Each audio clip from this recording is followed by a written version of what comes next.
Pneumonia అంటే ఏంటి? First pneumonia అంటే మీకు లంగ్ పెరెన్కైమా ఏదైతే లంగ్ టిష్యూ ఉంటుందో దానికి ఇన్ఫెక్షన్ రావడం. ఆ ఇన్ఫెక్షన్ అనేది బ్యాక్టీరియా వల్ల రావచ్చు, టీబీ వల్ల రావచ్చు, ఫంగల్ వల్ల రావచ్చు, పారాసైట్స్ వల్ల రావచ్చు. ఏ విధంగా వచ్చినా కూడా దాన్ని న్యూమోనియా అని అంటాం. సో ఈ న్యూమోనియాలో డిఫరెంట్ టైప్స్ ఉన్నాయి. సో ఆ టైప్ని బట్టి మనకి అవుట్కమ్ ఉంటుంది.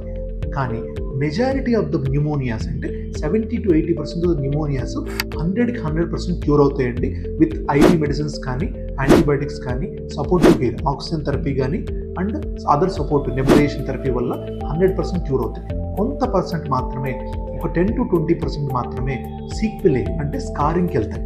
అది ఎందులో ఎక్కువ అయ్యే అవకాశం ఉంటుందంటే టీబీ న్యూమోనియా వల్ల ఎక్కువగా స్కారింగ్ వెళ్ళే అవకాశం ఉంటుంది. వేరే ఇమ్యూనో కాంప్రమైజ్డ్ పేషెంట్ 60 years కన్నా ఎక్కువ ఉన్నారు, అదర్ రిస్క్ ఫ్యాక్టర్స్ ఎక్కువ ఉన్నాయి బాడీలో, హార్ట్ డిసీజ్ కానీ కిడ్నీ డిసీజ్ ఉంది, వాళ్ళకి న్యూమోనియా కాంప్లికేషన్స్ వచ్చే అవకాశం ఎక్కువ.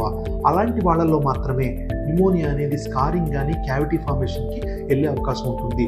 అదర్వైజ్ న్యూమోనియా అనేది 100కి 100% క్యూరబుల్ అయ్యి మీరు మళ్ళీ నార్మల్ లంగ్స్లోకి వచ్చేస్తారు.